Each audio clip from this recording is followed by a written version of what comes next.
Hello and welcome to another YouTube-only episode of Smash Accept Podcast. I'm your host, Michael Royer. You can find me on Twitter at DynastyDadFF.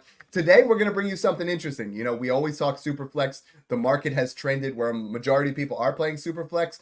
But I know a lot of you guys, they're always like, hey, Dad, I want to see some one quarterback rankings. I want to see where you're at. And we have that in our Patreon. So make sure you guys check that out. Patreon.com/SmashAccept. Make sure you guys hit that subscribe button. We're posting YouTube content multiple times a week. As the season progresses, it's going to be more and more. So we're going to talk one quarterbacks today. Nobody better to do that with than my main man, Snoog. How you doing today, brother?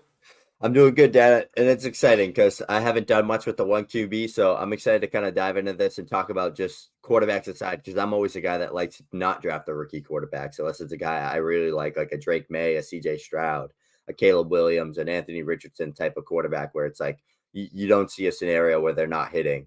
So that's kind of like where I'm at. So I love the one QB because it's just talking wideouts and running backs and tight ends, man. So and you left off the two best quarterbacks in the class with Caleb and Jayden. But anyways, what we're gonna do now is, again, you guys have been saying, hey, Snoog never gets to go one. I left him go one last week. I'm gonna let him go one again. So we're talking about one quarterback rankings. We're talking about tight end premium. That makes a big difference when we go to rank some of these guys like Brock Bowers. So we're gonna say one quarterback, normal PPR, 0.5 tight end premium, nothing crazy. This is what we're going to go with. So vanilla rankings, this is our top 12. Go for it. In any PPR format, 101 and one QB is Marvin Harrison Jr. And it's more than just a landing spot there with Kyler Murray. He was 4th overall pick. He's an elite prospect, damn near generational prospect. He's that Jamar Chase level. He's that AJ Green, that Julio Jones level prospect. Elite at Ohio State in a stacked wide receiver room. He was phenomenal his sophomore, junior year, like early declare, checks every box.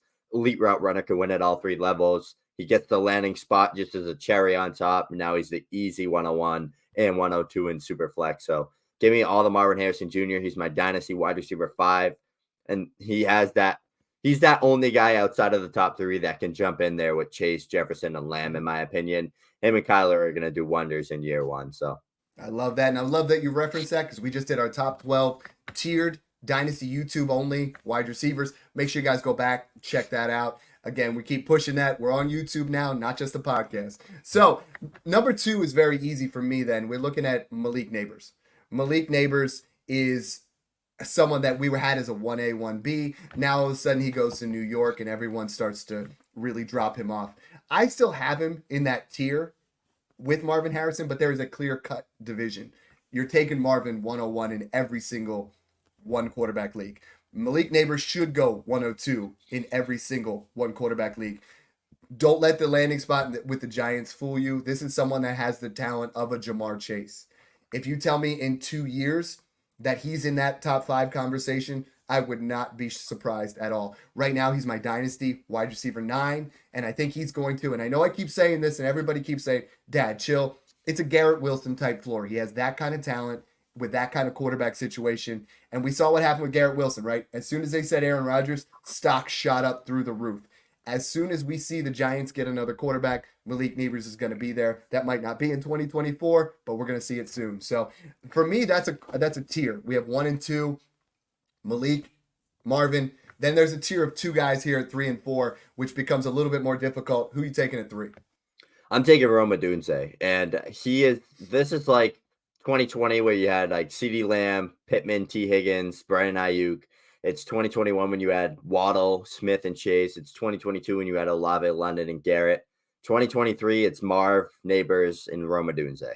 Odunze is an elite prospect. He's very like that Drake London-like type of prospect where he wins in all 3 levels. He's a great route runner. He had one of the best reception perception profiles ever. Thing lit up green like a Christmas tree. He put up like 1,600 yards. The big reason why Washington was who Washington was last year. He gets the landing spot. He gets the draft capital going top 10. He goes to a Bears team paired up with the rookie quarterback that they take 101. And if that doesn't scream Joe Burrow, Jamar Chase light all over again, then I don't know what else to tell you. I think that these 2 are going to do wonders together. I think Odunze is going to cement himself as the Bears 1 eventually.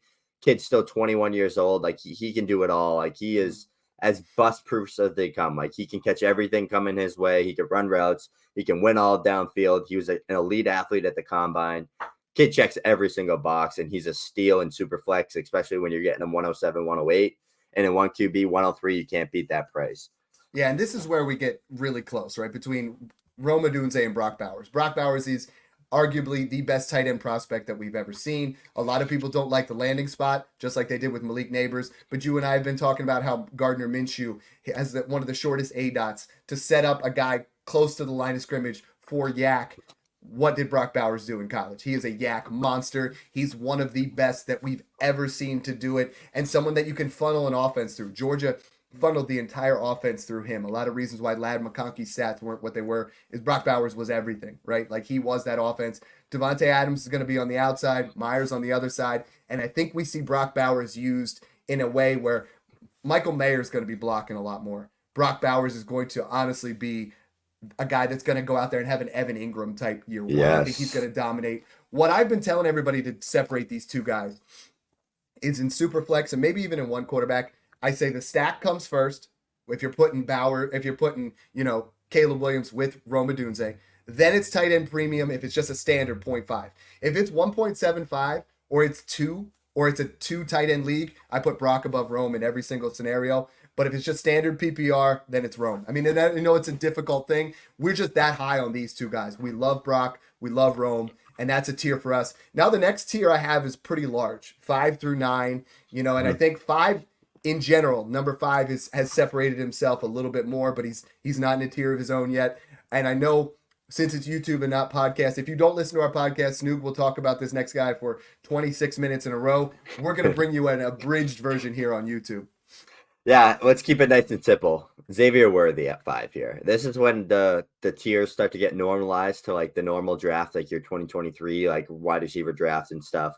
Like those 4 guys we just named are the guys that like cement this class as like elite, like generational type of class. Then you can throw in the QBs in the mix, Caleb, Jayden, Drake May. And then you get to like those really good prospects here. And that's Xavier Worthy. I mean, he got drafted to a Chiefs team. It's amazing to say because everyone's like, imagine the Chiefs draft Xavier Worthy. Andy Reid coached Deshaun Jackson and Tyreek Hill. He knows better than anybody in the NFL how to use those speedsters and take advantage of that skill set and get the ball in their hands and get their skill sets maximized downfield. He landed in the best situation possible for him. He can run routes. He can separate very well. He had 4.21 speed, fastest player ever at the combine. Early breakout age, broke out at 18 years old at Texas, like checks every box. Sign me up for Xavier Worthy there.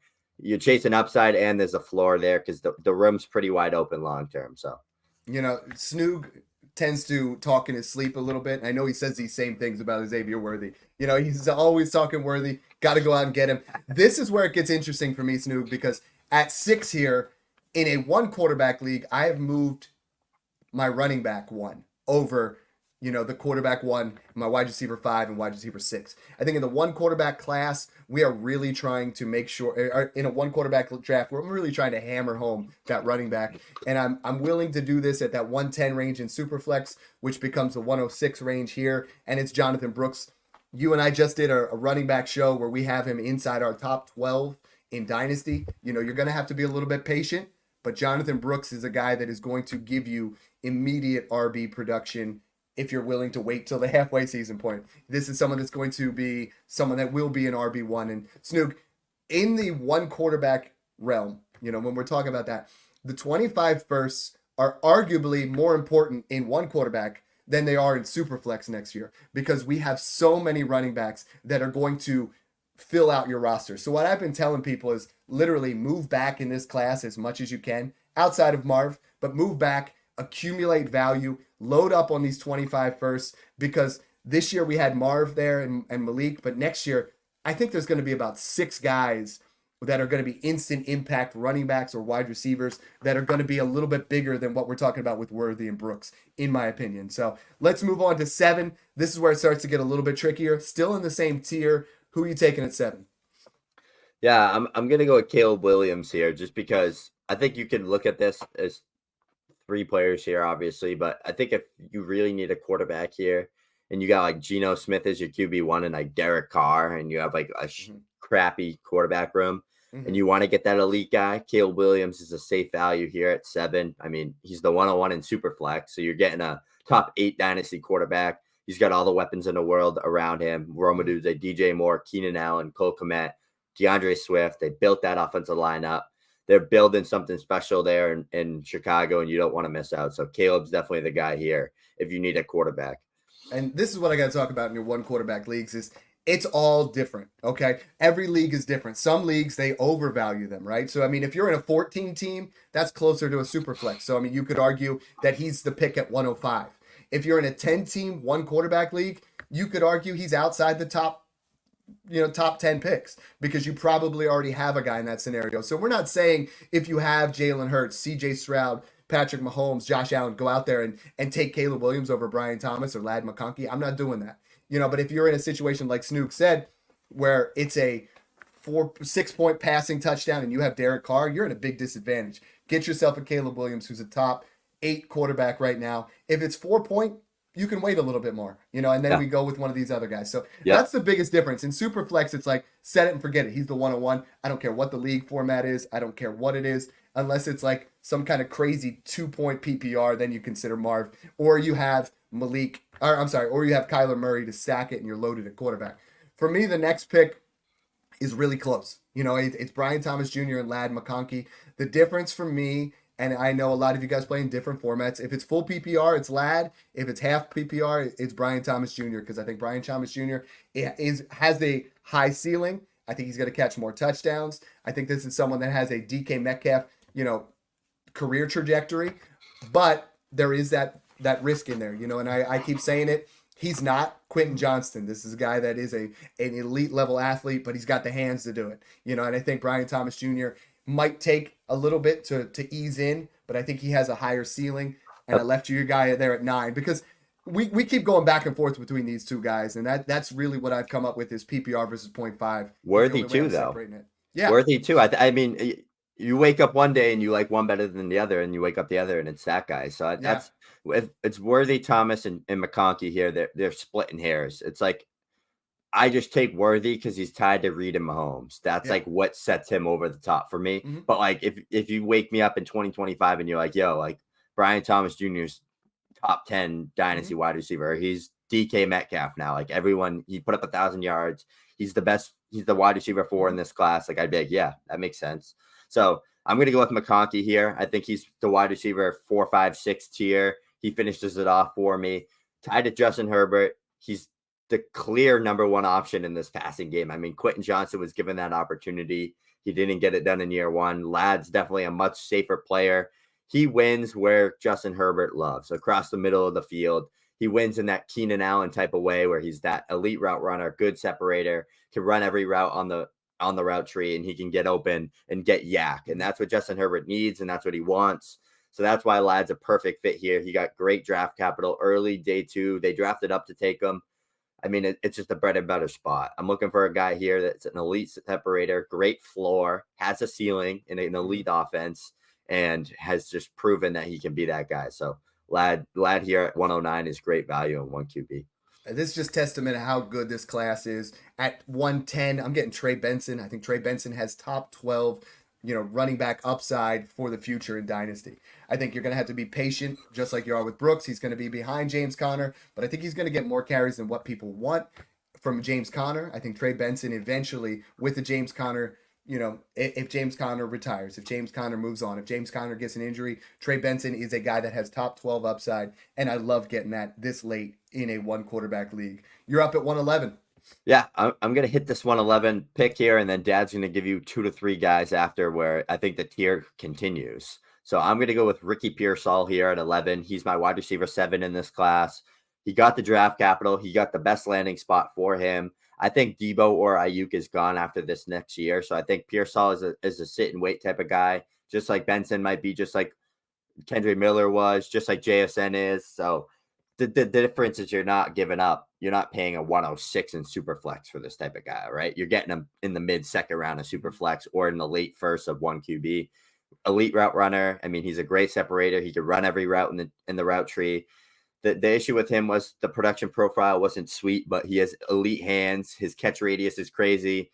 He was a crazy athlete at the combine. So sign me up for Pearsal here. I think just being in a Shanahan system, being that number 2, number 3 guy there, he has a very high floor for the long term. So I'm all in on Pearsal. The running back show, you had to send me a fruit basket. Now it's me sending you one because you left my boy there, Keon Coleman, at 112.